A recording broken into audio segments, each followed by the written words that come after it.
Come on, man. Gotta get it together, man. Y'all gotta get it together. All right, I'm gonna end with college football. Man, I love college football. Is it me? Is it just me, or has college football gotten a hold of a lot of people lately? I used to hate it. But I think it's partly because they've, modernized the game. There's passing, before it was 3 yards in a cloud of dust. I remember, I think like in 2014, Alabama played LSU in the national championship game. It was like 6-3, right? Or like 12-0. I don't think LSU scored. That was a national championship game. So that brand of ball, I didn't want to watch that. But this brand of ball where they're throwing it around the field, I love it. So USC, UCLA goes to the Big Ten to join up with teams like Michigan, Ohio State, Wisconsin. I love it. I love the commerce. And people are saying that, college football is fraying. I just think that the truth has come out, and now the truth is being told. Things are fraying. This is a business. This is, I think, the second biggest sport in America. I think just in general revenue is bigger than the NBA. The third biggest sport in the world. Soccer, NFL, and then college football. So it's just, we have to embrace it. The players need to continue to get paid, pay them more, and we need to embrace it. I mean, this is just a sign of times. I think it's great.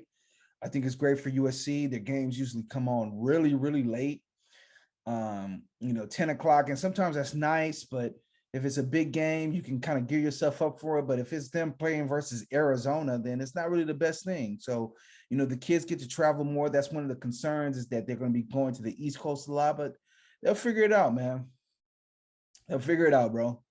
I love it. I love it. I love what's going on USC. I love Lincoln Riley. It's just an enjoyable time. So it's good for them. And we'll see. Kirk Herbstreit said that it's going to lead to just 2 mega conferences. It's going to be almost the AFC and the NFC, and, 30 teams in probably each conference. And, only the strong survive and the weak teams get left out. And hey, it's the claim business. It is what it is. So, a lot of coaches have complained because of all this does, and the traveling, the recruiting, now NIL and blah blah blah. But my thing is like this here: if you can't do tricks, don't work in the circus. Straight up, if you can't do tricks, don't work at the circus. They paying y'all handsomely. Figure that shit out. If you don't want to coach, because Dabo and Nick Saban, they're crying and complaining and this is blah, blah, blah, blah, blah. At the end of the day, NFL teams want y'all. Y'all don't want to do tricks no more. Don't work at the circus. Go down to the NFL. But there's college coaches hungry, ready to do it. So just wanted to throw that out there. So NBA, I did like 5 good, the bad, the uglies that are probably completely ruined. I'm still going to put them out, but I guess I got to update stuff. But man, it's just crazy time. I love it. All right, I'm gonna leave it there. The game is a game. All right, thank you for watching this clip. Do me a favor, push the button, hit subscribe. Come on, man, push it. Call everybody up! Push the goddamn button! Push the goddamn button!